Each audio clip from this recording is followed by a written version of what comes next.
Good morning વિદ્યાર્થી મિત્રો. આજે આપણે નવું ચેપ્ટર શરૂ કરીએ.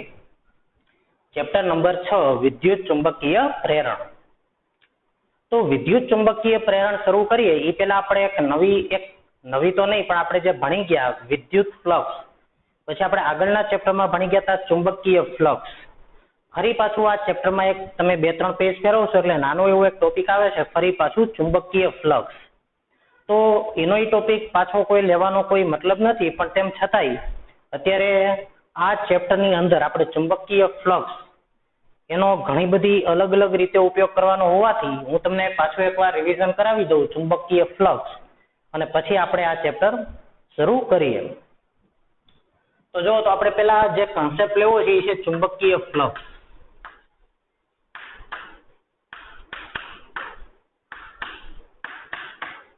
જેને આપણે કયા સિમ્બોલ વડે બતાવતા? તો કે આપણે એને પાઈ સિમ્બોલ વડે બતાવતા. કોને કહેતા આપણે ચુંબકીય ફ્લક્સ? તો કે કોઈ પણ પૃષ્ઠમાંથી પૃષ્ઠને લંબ રૂપે પસાર થતી ક્ષેત્રરેખાની સંખ્યાનું માપ. કોઈ પણ પૃષ્ઠમાંથી પૃષ્ઠને લંબ રૂપે પસાર થતી ક્ષેત્રરેખાની સંખ્યાનું માપ. એટલે કે જો ફ્લક્સ વધારે હોય તો ઈ પૃષ્ઠમાંથી ક્ષેત્રરેખા વધારે પસાર થતી હશે. જો ફ્લક્સ નબળું હશે, ઓછું હશે, તો ઈ પૃષ્ઠમાંથી ક્ષેત્રરેખા ઓછી પસાર થતી હશે. ફ્લક્સ શૂન્ય પણ હોઈ શકે, ફ્લક્સ 0 પણ હોઈ શકે અને ફ્લક્સ ઋણ હોઈ શકે, પણ એ વિદ્યુત ફ્લક્સ માટે આપણે એવું વિચારી શકીએ. બરાબર. તો અહીંયા આપણે કોઈ પણ બંધ પૃષ્ઠ હોય તો એની સાથે સંકળાયેલું ચુંબકીય ફ્લક્સ હંમેશા કેવું હોય? 0 જ હોય. તો આપણે અહીંયા કોઈ બંધ પૃષ્ઠની આપણે વાત નહીં કરીએ, પણ આપણે કોઈ એક સમતલ સપાટી અથવા તો અનિયમિત વક્ર સપાટી છે તો એના આપણે ફ્લક્સ મેળવવાનો પ્રયત્ન કરીએ એ સમજીએ આપણે. કેમ કે બંધ પૃષ્ઠ હશે તો ફ્લક્સ 0 જ હશે, કેમ કે આ ચુંબકીય ફ્લક્સની વાત ચાલે છે અત્યારે. અને ચુંબકીય ફ્લક્સ કોઈ પણ બંધ પૃષ્ઠ માટે કેટલું હોય? 0 જ હોય, કારણ કે ચુંબકીય ક્ષેત્રરેખા શું કરે? બંધ ગાળો રચે છે. તો અહીંયા હું ચુંબકીય ફ્લક્સની વાત કરું કોઈ પૃષ્ઠ માટે. માની લો કે આ રીતે એક સમતલ છે, સમતલીય સપાટી. બરાબર. અને આમાંથી આ રીતે ક્ષેત્રરેખાઓ પસાર થતી હોય તો બોલો તાનું ફ્લક્સ શું થશે? તો કે ફાઈ બરાબર શું હતું? AB cos θ ફ્લક્સનું સૂત્ર. એટલે કે ફાઈ બરાબર શું હતું? A.B. તો આ રીતે આપણને ફ્લક્સનું સૂત્ર મળે. આપણે ભણી ગયા છીએ અગાઉ.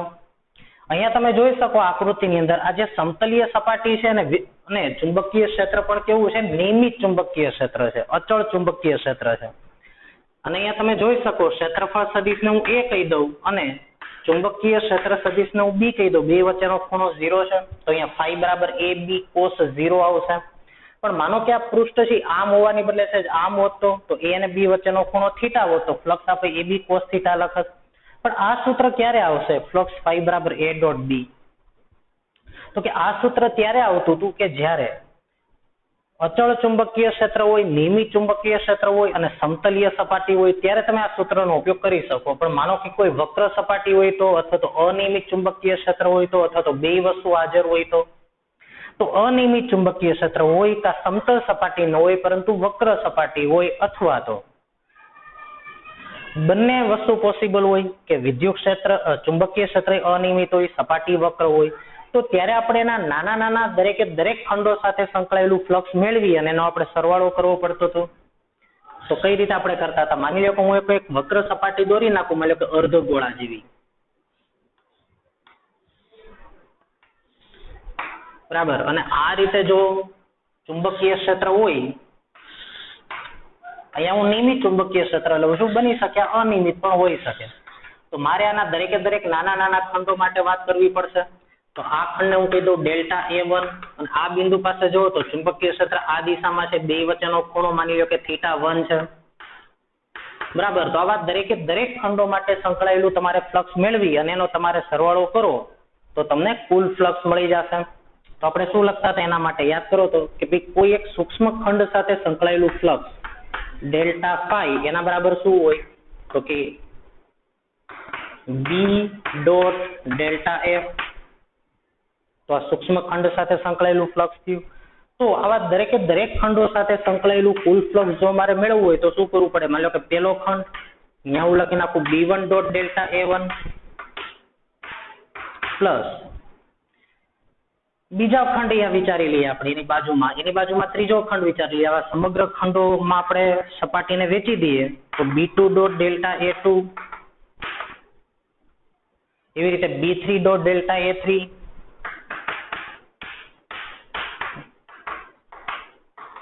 અને વ્યાપક રૂપે BN ડોટ ડેલ્ટા AN.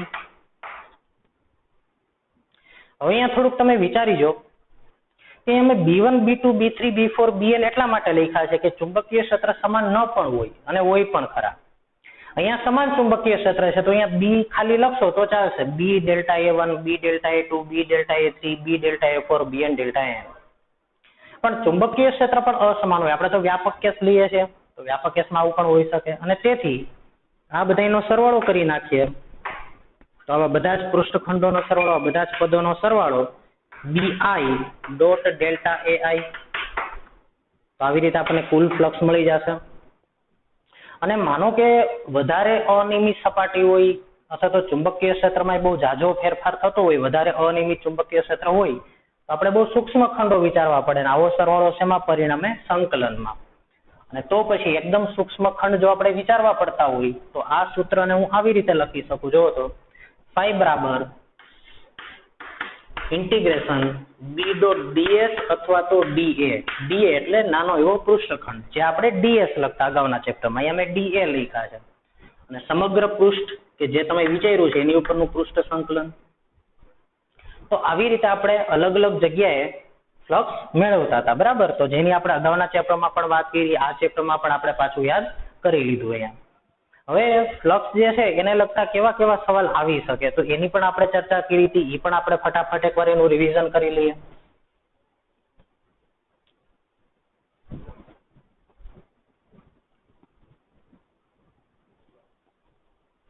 તો માનો કે તમને એક આવી રીતે એક સપાટી આપી હોય,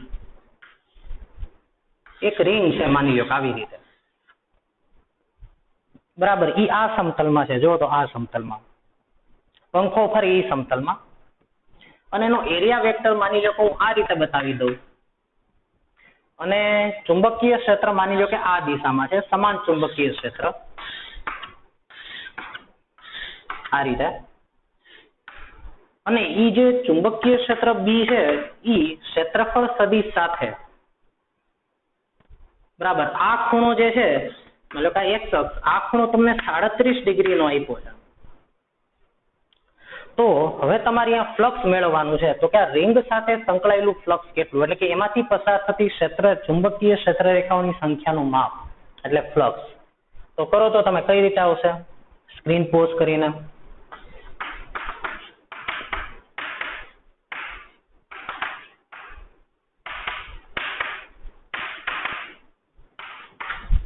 તો તમે જોઈ શકો અહીંયા કે ભાઈ મેં ભલે 37 ડિગ્રીનો ખૂણો લખ્યો, પણ આ થીટા ખૂણો કોની વચ્ચેનો છે? A અને B સદિશ વચ્ચેનો. જો ત્યાં ક્ષેત્રફળ સદિશ આમ આવશે લંબ રૂપે, અને ચુંબકીય ક્ષેત્ર આ રીતે છે. તો આ ખૂણો 37 હોય તો આ ખૂણો કેટલો થાય? 53 ડિગ્રી. તો A અને B વચ્ચેનો ખૂણો મારે અહીંયા 37 ન લખતા કેટલો લખવો પડે? 53. આ ખૂણો 37 છે તો A અને B વચ્ચેનો ખૂણો કેટલો થશે? 53 ડિગ્રીનો ખૂણો આવશે અહીંયા. પછી માનો કે તમને એવું કીધું હોય, આ બધી વાતો આપણે અગાઉના ચેપ્ટરમાં કરી ગયા છીએ, બરાબર. માની લો કે આ રીતની એક રિંગ આપી છે તમને, અને આ રિંગની ત્રિજ્યા R છે, બોર્ડના સમતલમાં છે આ રિંગ, અને ચુંબકીય ક્ષેત્ર તમને દેખાય એ જ રીતે છે આ રીતે B. માનો કે સમાન ચુંબકીય ક્ષેત્ર છે. તો બોલો તો હવે અહીંયા ફ્લક્સ કેટલું આવશે? કરો તો સ્ક્રીન પોઝ કરીને તમે વિચારી શકો. સમાન ચુંબકીય ક્ષેત્ર લેજો, કે જ્યાં અમુક જગ્યાએ ગીચ ક્ષેત્ર રેખાઓ થઈ ગઈ છે, પણ તમે આને સમાન ચુંબકીય ક્ષેત્ર તરીકે વિચારજો અને અહીંયા ફ્લક્સ મેળવો તો કેટલું આવશે? તો ફ્લક્સ phi બરાબર આવશે AB cos θ. હવે તમે મને કહો તો આનો ક્ષેત્રફળ સદિશ ક્યાં આવશે? તો કે આ બોર્ડના સમતલમાં હોય તો આનો ક્ષેત્રફળ સદિશ બોર્ડના સમતલને લંબ રૂપે બહાર તરફ, અને ક્ષેત્ર રેખાઓ આવી રીતે છે. તો બોલો તો A અને B વચ્ચેનો ખૂણો કેટલા ડિગ્રી થશે? 90 ડિગ્રી. કેમ કે ક્ષેત્ર રેખાઓ તો બોર્ડના સમતલમાં છે. તો બોર્ડના સમતલમાં તમે કોઈ પણ રેખા દોરો, બરાબર, પણ આનો ક્ષેત્રફળ સદિશ અને બહાર તરફ માની લો કે આ પ્લસ Z અક્ષ છે અને આ XY સમતલ છે. તો XY સમતલમાં કોઈ પણ રેખા દોરશો એ Z અક્ષને તો લંબ જ હશે. તો ચુંબકીય ક્ષેત્ર જે છે એ આના ક્ષેત્રફળ સદિશ કે જે બહાર તરફ છે એને લંબ રૂપે છે, તો cos 90, તો ફ્લક્સ કેટલું 0. આ બધી વસ્તુ આપણે અગાઉ ચર્ચા કરી ગયા છે. પછી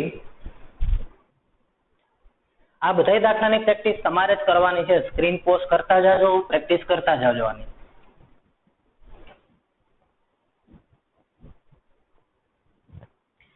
પછી માનો કે હું તમને એવું પૂછું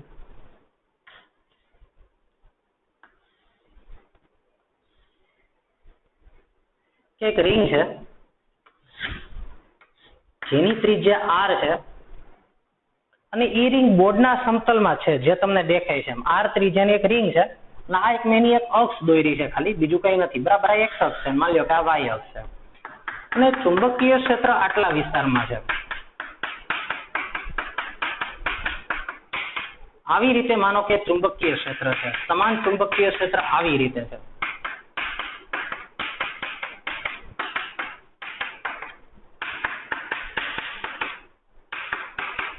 તો હવે તમારે આ રિંગ સાથે સંકળાયેલું ફ્લક્સ મેળવવાનું છે. બરાબર, આ y અક્ષની આ બાજુ ચુંબકીય ક્ષેત્ર છે, આ બાજુ ચુંબકીય ક્ષેત્ર નથી. તો હવે આ r ત્રિજ્યાની રિંગ સાથે સંકળાયેલું ફ્લક્સ કેટલું હશે? જો તો અહીંયા ચુંબકીય ક્ષેત્રને હું b કહી દઉં અને રિંગની ત્રિજ્યા તમને r આપી છે, તો કયો તો અહીંયા ફ્લક્સ કેટલું હશે? સ્ક્રીન પોઝ કરીને કયો તો. તમને એ યાદ હશે કે આપણે ક્ષેત્રફળ એ સદિશ રાશિ છે. બરાબર, અને એ કઈ દિશામાં આપણે લઈએ તો કે એ જે પૃષ્ઠ છે એને લંબ રૂપેનો ક્ષેત્રફળ સદિશ દોરવામાં આવે. બરાબર, એ જે સમતલ છે એને લંબ રૂપેનો ક્ષેત્રફળ સદિશ દોરવામાં આવે. તો આનો ક્ષેત્રફળ સદિશ કાં તો તમે બહાર લઈ શકો ને કાં તો તમે અંદર લઈ શકો, બેમાંથી ગમે એ રીતે લેવાની છૂટ હોય, પણ લંબ રૂપે લેવાનો. તો જો તો આનો ક્ષેત્રફળ સદિશ હું અંદર તરફ લઉં, કેમ કે ચુંબકીય ક્ષેત્ર એ અંદર તરફ છે, તો a અને b વચ્ચેનો ખૂણો 0 થઈ ગયો. તો ફ્લક્સનું સૂત્ર છે phi બરાબર ab cos theta. તો પેલા તો મને એ કહો, a અને b વચ્ચેનો ખૂણો કેટલો? તો કે ચુંબકીય ક્ષેત્ર અંદર તરફ છે, આનો ક્ષેત્રફળ સદિશ કાં તો હું બહાર લઈ શકું કાં અંદર લઈ શકું. હું અંદર તરફ લઉં. બરાબર, બહાર લ્યો તો કઈ ખોટું નથી. તો અહીંયા cos 0, તો cos 0 1 થઈ ગયા, કેમ કે થીટા બરાબર 0. ચુંબકીય ક્ષેત્ર તો b છે, તો આ ચુંબકીય ક્ષેત્ર b. અને તમારો એરિયા કેટલો લેશો? એરિયા મહત્વની વસ્તુ છે. અહીંયા તમે આનો એરિયા કેટલો લેશો? તો તમારે જો આની સાથે સંકળાયેલું ફ્લક્સ મેળવવું હોય તો તમે આનો એરિયા પાઈ આર સ્ક્વેર ન લઈ શકો, પણ તમારે આનો એરિયા લેવો પડશે પાઈ આર સ્ક્વેર બાય 2. કેમ કે તમે અહીંયા ધ્યાનથી જુઓ કે આના અડધા ક્ષેત્રફળમાંથીને જ, આના અડધા એરિયામાંથીને જ ચુંબકીય ક્ષેત્ર રેખાઓ પસાર થાય છે.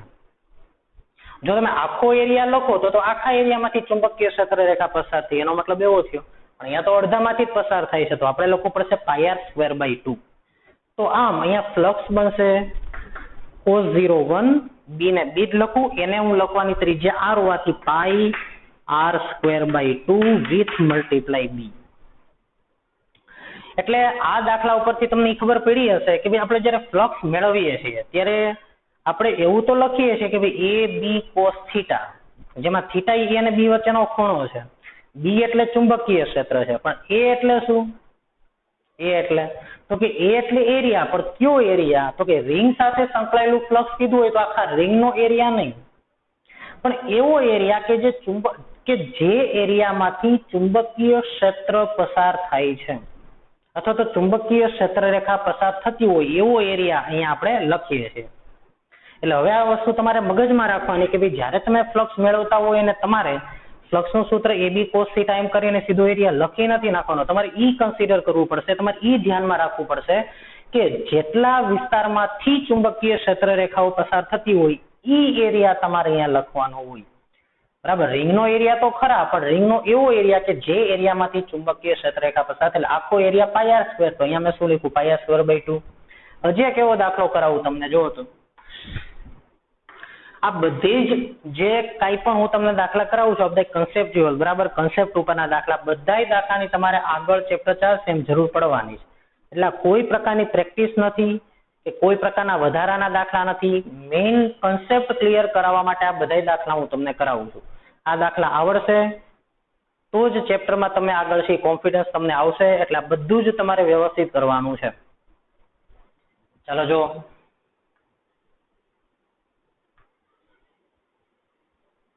માનો કે એક રિંગ છે, એની ત્રિજ્યા a છે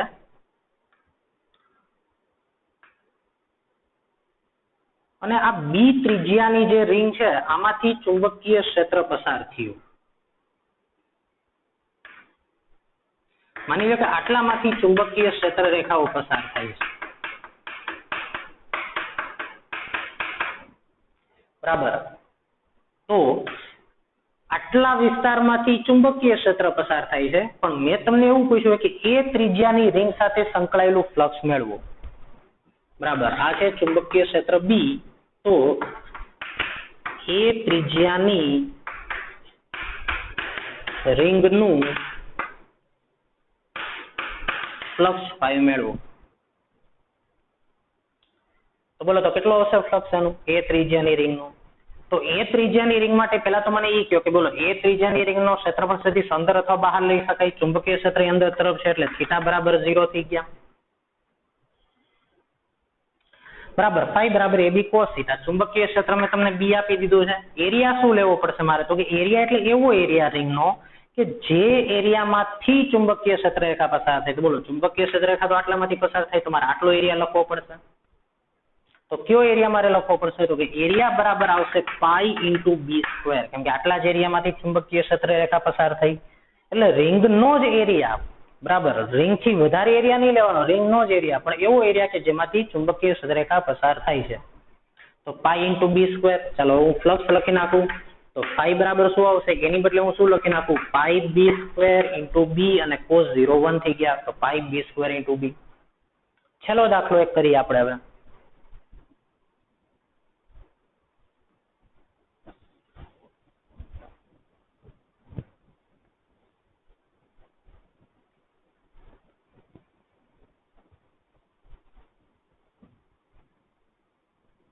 માનો કે એક અનંત લંબાઈનો તાર હોય વિદ્યુત પ્રવાહ ધારિત.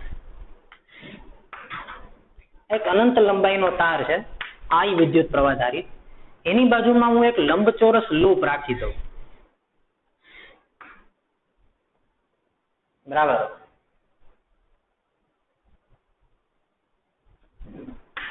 માનો કે આ બાજુની લંબાઈ બી છે, આ બાજુની લંબાઈ L છે, અને તારથી કેટલા અંતરે છે આ લંબચોરસ લૂપ? તો કે તારથી છે ને માનો કે એ અંતરે છે લંબચોરસ લૂપ. તો અનંત લંબાઈના તારથી એ અંતરે આવેલા લંબચોરસ લૂપમાંથી પસાર થતું ફ્લક્સ તમારે આ મેળવવાનું છે. લગભગ આ દાખલો મેં તમને અગાઉ કરાવ્યો હતો, બહુ યાદ નથી મને, તો તોય આપણે કરીએ. ચાલો. એક અનંત લંબાઈનો તાર છે, બરાબર, અને એમાંથી પ્રવાહ I વહે છે. એની બાજુમાં મેં તમને દેખાય છે એ જ રીતે, બરાબર, આ રીતે પ્રવાહ વહે છે. બાજુમાં મેં એક લંબચોરસ લૂપ રાખી દીધું છે. તો લૂપમાંથી પસાર થતું ફ્લક્સ તમારે મેળવવાનું છે. કે લંબચોરસ લૂપમાંથી કેટલું ફ્લક્સ પસાર થાય. તો અહીંયા જે ચુંબકીય ક્ષેત્ર કેવું આવશે? અનિયમિત ચુંબકીય ક્ષેત્ર આવશે. એટલે અહીંયા આપણું આ સૂત્ર નહીં આવે, ફાઈ બરાબર AB cos થીટા સૂત્ર નહીં ચાલે. પણ અહીંયા શું આવશે? ઇન્ટિગ્રેશન શું આવશે? B ડોટ dA સમગ્ર પૃષ્ઠ ઉપર. તો અહીંયા આ સૂત્ર વેલિડ ગણાશે. કારણ કે અહીંયા બી અચળ શું કામ નથી? કારણ કે જો તમે આ તારને અંગૂઠો પ્રવાહની દિશા મારી એ રીતે પકડો આ તારને, બરાબર, તો જો તો આ તાર હોય અને એને તમે અંગૂઠો પ્રવાહની દિશા મારી એમ પકડો તો જો તો આ બાજુ ચુંબકીય આંગળીઓ આ બાજુથી બહાર આવે છે અને આ બાજુથી અંદર જાય છે. તો આ બાજુનું ચુંબકીય ક્ષેત્ર છે અંદર તરફની દિશામાં છે અને તેથી અહીંયા બધી ચુંબકીય ક્ષેત્ર અંદર તરફની દિશામાં હશે. પણ તારનું ચુંબકીય ક્ષેત્ર, કોનું ચુંબકીય ક્ષેત્ર? તારમાંથી પ્રવાહ વહે એટલે આસપાસ ચુંબકીય ક્ષેત્ર ઉત્પન્ન થશે. તો આનું ચુંબકીય ક્ષેત્ર જે છે આમાંથી પસાર થતું હશે. પણ નજીકના અંતરે ચુંબકીય ક્ષેત્ર વધારે હોય, જેમ દૂર જાવ એમ ચુંબકીય ક્ષેત્ર ઘટતું જાય તારનું. તો માની લો કે અહીંયા છે એ ચુંબકીય ક્ષેત્ર વધારે હશે, બરાબર, અને દૂરના વિસ્તારમાં છે એ ચુંબકીય ક્ષેત્ર બહુ ઘટી ગયું હશે. કેમ કે તમને ખબર છે તારનું ચુંબકીય ક્ષેત્ર કેટલું હોય? μ0I/2πr અંતરના વ્યસ્ત પ્રમાણમાં હોય. તો અહીંયા ચુંબકીય ક્ષેત્ર વધારે, અહીંયા એનાથી ઓછું, એનાથી ઓછું, એનાથી, તો સમગ્ર આમાંથી પસાર થતું કુલ ચુંબકીય ફ્લક્સ કેટલું? કેમ કે બી અચળ નથી, બી બદલાય છે અહીંયા અંતર સાથે. તો શું કરવું પડશે આપણે? તો એના માટે આપણે એક કામ કરીએ કે BDA, બરાબર. તો હું અહીંયા એક નાનો એવો એક પૃષ્ઠખંડ ધારી લઉં, DA. એક પૃષ્ઠખંડ મેં ધારી લીધો, એ બહુ સૂક્ષ્મ છે અને એની એટલો સૂક્ષ્મ છે, આ એની પહોળાઈને હું dx કહી દઉં, જ્યાં dx ટેન્ડ્સ ટુ 0. આ એટલી પાતળી પહોળાઈ છે કે dx ટેન્ડ્સ ટુ 0, તો આટલા વિસ્તારમાં હું ચુંબકીય ક્ષેત્રને અચળ માની શકું અને એ ચુંબકીય ક્ષેત્રને હું બી કહી દઉં. અને કેટલા અંતરે મેં આ પૃષ્ઠખંડ ધાર્યો? તો કે તારથી ને માની લો કે x અંતરે. કેટલા અંતરે? તારથી x અંતરે. dx પહોળાઈનો મેં પૃષ્ઠખંડ ધારી લીધો. તો આમાંથી પસાર થતું ફ્લક્સ કેટલું હોય? ચલો એ મેળવીએ પેલા આપણે. તો આટલા અંતર ખંડમાંથી પસાર થતું ફ્લક્સ d phi બરાબર, બોલો તો શું આવશે? b dx. b ચુંબકીય ક્ષેત્ર અને આ પૃષ્ઠખંડને માની લો કે હું કીધું dA અને cos થીટા. તો બોલો થીટા કેટલા છે? તો આનો ક્ષેત્રફળ સદિશ આ સમતલમાં છે, આનું ક્ષેત્રફળ સદિશ હું અંદર તરફ લઈ શકું, ચુંબકીય ક્ષેત્ર અંદર તરફ છે. તો દરેકે દરેક પૃષ્ઠખંડ માટે b અંદર તરફ છે અને ક્ષેત્રફળ સદિશ અંદર તરફ આવશે એટલે cos 0 થશે બરાબર. એટલે cos થીટા 0 1 થઈ ગયા એટલે લખવાની જરૂર નથી, b dA. બોલો તો x અંતરે b કેટલા? તો કે mu naught I upon 2 pi x. અને બોલો તો આ એરિયા કેટલો થશે આનો? તો કે આની પહોળાઈ dx અને લંબાઈ કેટલી છે જોવો તો l, તો l dx. તો l dx. તો હવે મારે જો અહીંયા કુલ ફ્લક્સ મેળવવું હોય તો કુલ ફ્લક્સ બરાબર હું શું કરી નાખું? સંકલન. કેમ કે સંકલનમાં d phi એટલે કુલ ફ્લક્સ સમગ્ર પૃષ્ઠ ઉપરનું. અચળ પદોને બહાર લઈ લો તો mu naught IL upon 2 pi 1 upon x dx. કેમ કે તમે હવે આની પછી આ વિસ્તાર લેશો તો આ પટ્ટી માટે લંબાઈ તો એની જ રહી, પણ x બદલાણા જોવો તો બરાબર. એટલે અહીંયા x બદલાશે, બાકી બધું અચળ રહેશે. તેથી 1 upon x dx. અને ક્યાંથી ક્યાં સુધી તમે આવા ખંડો લેવાના છો? તો કે a થી શરૂ કરીને a plus b સુધી. તો a થી શરૂ કરીને a plus b સુધી. તો કુલ ફ્લક્સ આવી ગયું mu naught IL upon 2 pi. બોલો તો 1 upon x dx એનું સંકલન ln x આવશે. અપર લિમિટ માંથી લોઅર લિમિટ બાદ કરો તો ln a plus b upon a બરાબર. કેમ કે 1 upon x dx એટલે ln x એમાં લિમિટ મૂકો તો ln a plus b minus ln a. અને બાદબાકી આવે તો અહીંયા આપણે શું કરશું? એનું કમ્બાઈન સ્વરૂપ ગુણોત્તર લઈ લેશું ln a plus b upon a. તો આવી રીતે તમને અહીંયા તારના લીધે બાજુમાં મૂકેલા સમતલ લૂપ સાથે, લંબચોરસ લૂપ સાથે સંકળાયેલું ચુંબકીય ફ્લક્સ મેળવ્યું. હવે વિદ્યાર્થી મિત્રો આપણે અત્યારે વિદ્યુત ફ્લક્સ પૂરું કર્યું બરાબર. હવે આપણું ચેપ્ટર જે છે એનું નામ છે વિદ્યુત ચુંબકીય પ્રેરણ. વિદ્યુત ચુંબકીય પ્રેરણ. તો વિદ્યુત ચુંબકીય પ્રેરણમાં આપણે અત્યાર સુધી જે કંઈ ભણ્યા એને જો આપણે યાદ કરીએ તો ત્રીજા ચેપ્ટરની અંદર આપણે વિદ્યુત પ્રવાહ ભણ્યા. ચોથા ચેપ્ટરની અંદર આપણે એવું ભણ્યા કે વિદ્યુત પ્રવાહ છે. વિદ્યુત પ્રવાહ એટલે કોણ? ગતિમાન વિદ્યુત ભાર. એ વિદ્યુત પ્રવાહ છે. તો ગતિમાન વિદ્યુત ભાર એટલે કે વિદ્યુત પ્રવાહ તારમાંથી જો વહેતો હોય તો તારની આસપાસ શું ઉત્પન્ન થશે? ચુંબકીય ક્ષેત્ર. કેમ કે તારમાંથી પ્રવાહ વહે તો તારની આસપાસ શું ઉત્પન્ન થાય? ચુંબકીય ક્ષેત્ર ઉત્પન્ન થશે. એનો મતલબ એવો થયો કે વિદ્યુત પ્રવાહ ચુંબકીય ક્ષેત્ર ઉત્પન્ન કરે અને એનો મતલબ એવો થયો કે ગતિમાન વિદ્યુત ભાર ચુંબકીય ક્ષેત્ર ઉત્પન્ન કરે. તો આની ઉપરથી એવી વૈજ્ઞાનિકોને ખબર પડી કે વિદ્યુત પ્રવાહ ની મદદથી ચુંબકીય ક્ષેત્ર મેળવી શકાય. થોડુંક વધારે ડિટેલમાં વિચારો તો કે વિદ્યુત પ્રવાહ એટલે ગતિમાન વિદ્યુતભાર. વિદ્યુતભારને ગતિમાં ક્યારે લાવી શકાય? તો તમે જાણો છો કે વિદ્યુતભાર હંમેશા ઊંચા સ્થિતિમાનથી નીચા સ્થિતિમાન તરફ ગતિ કરે. કોઈ પણ વિદ્યુતભારને દોડાવવા માટે તમારે વિદ્યુત સ્થિતિમાનનો તફાવત નિર્માણ કરવો પડે. જેમ કે આપણે બેટરી લગાડીએ છીએ તો વિદ્યુતભાર ઊંચા સ્થિતિમાનથી નીચા સ્થિતિમાન તરફ ગતિ કરે. અને વિદ્યુત સ્થિતિમાન આવ્યું એનો મતલબ શું આવ્યું? વિદ્યુત ક્ષેત્ર આવ્યું. કેમ કે વિદ્યુત ક્ષેત્ર હોય તો જ વિદ્યુત સ્થિતિમાન હોય. કેમ કે V બરાબર E ડોટ dl આપણે ભણ્યા હતા સૂત્ર. તો વિદ્યુત ક્ષેત્રની મદદથી વિદ્યુત સ્થિતિમાન આવ્યું, વિદ્યુત સ્થિતિમાનની મદદથી વિદ્યુત પ્રવાહ આવ્યું અને વિદ્યુત પ્રવાહની મદદથી તમે શું ઉત્પન્ન કરી શક્યા? ચુંબકીય ક્ષેત્ર. એનો મતલબ કે વિદ્યુત ક્ષેત્રની મદદથી વિદ્યુત સ્થિતિમાનની મદદથી વિદ્યુત પ્રવાહની મદદથી ચુંબકીય ક્ષેત્ર આવ્યું. તો અહીંયા શું આવ્યું? વિદ્યુત ક્ષેત્ર અને છેલ્લે શું ઉત્પન્ન થયું? ચુંબકીય ક્ષેત્ર. એટલે કે વિદ્યુત ક્ષેત્રની મદદથી ચુંબકીય ક્ષેત્ર આવ્યું. વિદ્યુત ક્ષેત્રની મદદથી શું ઉત્પન્ન કરી શક્યા તમે? ચુંબકીય ક્ષેત્ર. તો વૈજ્ઞાનિકોને એવો સવાલ થયો કે શું ચુંબકીય ક્ષેત્રની મદદથી વિદ્યુત ક્ષેત્ર આવી શકે? એટલે કે ઊંધી પ્રોસેસ કરવાની. જો મેં તમને શું કીધું કે ભાઈ વિદ્યુત ક્ષેત્રની મદદથી શું આવ્યું? વિદ્યુત સ્થિતિમાન આવ્યું. વિદ્યુત સ્થિતિમાનની મદદથી શું આવ્યું? વિદ્યુત ક્ષેત્રની મદદથી વિદ્યુત સ્થિતિમાનની મદદથી પ્રવાહની મદદથી ચુંબકીય ક્ષેત્ર આવ્યું. ચોથા ચેપ્ટરમાં આપણે ભણી ગયા વિદ્યુત પ્રવાહ ધારિતા ચુંબકીય ક્ષેત્ર ઉત્પન્ન કરે. તો વૈજ્ઞાનિકો એનાથી ઊંધું વિચાર્યું કે તો શું આપણે ચુંબકીય ક્ષેત્રની મદદથી વિદ્યુત પ્રવાહ મેળવી શકીએ?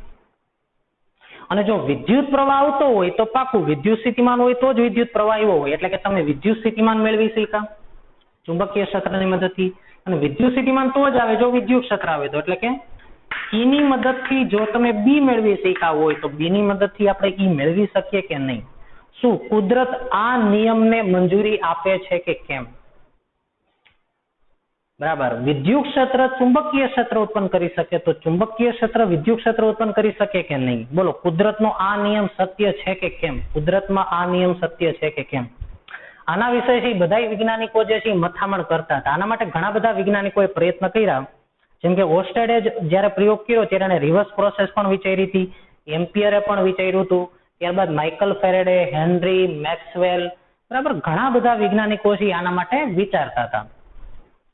અને ઈ અરસામાં જે છે માઇકલ ફેરેડે અને હેનરી નામના વૈજ્ઞાનિકે છે કેટલાક પ્રયોગો કર્યા અને એવું એને જાણવા મળ્યું કે નહીં, ખરેખર છે ઈ જો વિદ્યુત ક્ષેત્ર છે તો ચુંબકીય ક્ષેત્ર મેળવી શક્યા, તો જો ચુંબકીય ક્ષેત્ર હશે ને તો આપણે વિદ્યુત ક્ષેત્ર મેળવી શકશું. આ વાત સત્ય છે, આવું કરી શકાય.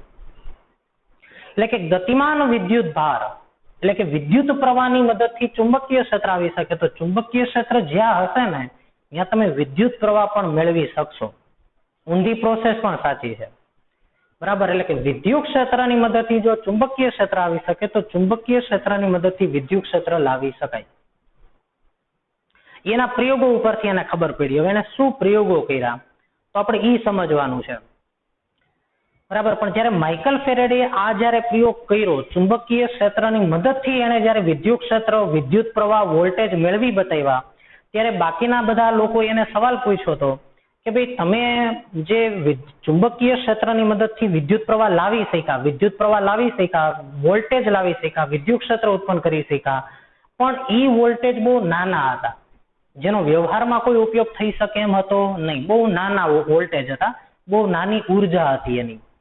તો વૈજ્ઞાનિકોએ બીજા બધા એને સવાલ પૂછ્યો કે ભાઈ આટલા અમથા નાના વોલ્ટેજનો, આટલી નાની ઉર્જાનો આપણે શું ઉપયોગ? એમ એ લાવી શક્યા, આની મદદથી આ લાવી શક્યા, ચુંબકીય ક્ષેત્રની મદદથી વિદ્યુત પ્રવાહ, વોલ્ટેજ, વિદ્યુત ક્ષેત્ર લાવી શક્યા. પણ બીજા વૈજ્ઞાનિકો એને સવાલ પૂછ્યો કે ભાઈ ચુંબકીય ક્ષેત્રની મદદથી તમે પ્રવાહ તો લાવી શક્યા, વીજળી તો ઉત્પન્ન કરી શક્યા, વિદ્યુત તો ઉત્પન્ન કરી શક્યા, પણ એનો ઉપયોગ શું? કેમ કે આ તો બહુ નાનું છે.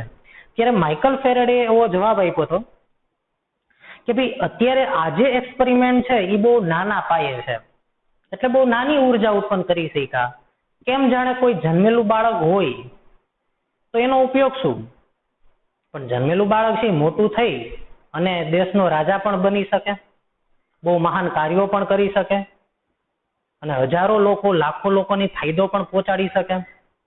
તો એવી રીતે ભલે અત્યારે એક્સપેરિમેન્ટ આપણો બહુ નાના ધોરણે છે, જો આમાં થોડુંક મોડિફાઈ કરવામાં આવે તો આપણે બહુ પુષ્કળ માત્રામાં વીજળી ઉત્પન્ન કરી શકશું, બરાબર. તો અહીંયા માઇકલ ફેરેડે અને હેનરીએ જે પ્રયોગો કર્યા એના વિશે હવે આપણે ચર્ચા કરીએ છીએ આજના લેક્ચરમાં. પણ એક વાત હું તમને અહીંયા કહી દઉં કે જે ચુંબકીય ક્ષેત્રની મદદથી તમે જે અહીંયા વિદ્યુત ક્ષેત્ર લાવી શક્યા, આના માટે સૌથી વધારેમાં વધારે આખી જિંદગી ખપાવી દેનાર આ બધા વૈજ્ઞાનિકો હતા. એમાં છેલ્લે આપણે ચેપ્ટર પૂરું થશે ત્યારે આપણે એક વાત કરશું નિકોલા ટેસ્લાની. અને નિકોલા ટેસ્લા જે છે એ આખી જિંદગીભર આ એક જ પ્રયોગો કરી રાખ્યા હતા અને પોતે સાવ ગરીબ બની ગયા હતા. આખી જિંદગી એને આમાં આપી દીધી હતી, પણ થોડીક પૈસાની કમીના લીધે અને ટૂંકા જીવન આયુષ્યના લીધે બહુ અગત્યની ક્રાંતિ કરવામાં એ ચૂકી ગયા હતા, જેના વિશે આપણે ચેપ્ટર પૂરું થશે ક્યારેક છેલ્લો દાખલો છે, બરાબર, એમાં આપણે એની થોડીક ચર્ચા કરશું, બરાબર. તો અહીંયા જુઓ તો ચુંબકીય ક્ષેત્રની મદદથી વિદ્યુત ક્ષેત્ર કઈ રીતે લાવી શકાય, આપણે એના પ્રયોગોની ચર્ચા કરીએ. પેલા કોના? માઇકલ ફેરેડે અને હેનરીના પ્રયોગ. પણ અત્યારે જે આપણો જે ચેપ્ટરનું નામ છે વિદ્યુત ચુંબકીય પ્રેરણ, એ શીર્ષક જ એનું યથાર્થ છે કે જો વિદ્યુત ક્ષેત્ર છે તો ચુંબકીય ક્ષેત્રને પ્રેરિત કરી શકે, ચુંબકીય ક્ષેત્ર છે તો વિદ્યુત ક્ષેત્રને પ્રેરિત કરી શકે. મેં તમને પહેલા પણ કીધું હતું કે પહેલાના સમયમાં છે વિદ્યુતની શાખા આખી અને ચુંબકની શાખા એને અલગ અલગ માનવામાં આવતી હતી.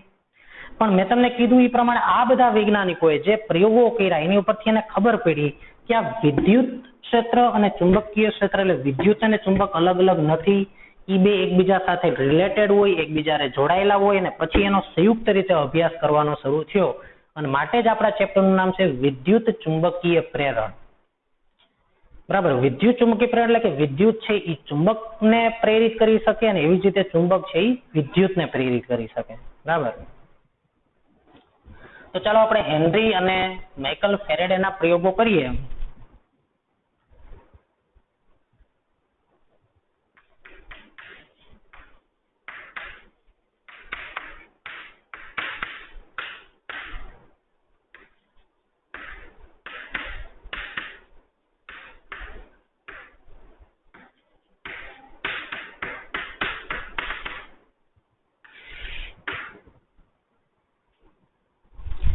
માઇકલ ફેરેડે અને હેનરીના પ્રયોગો.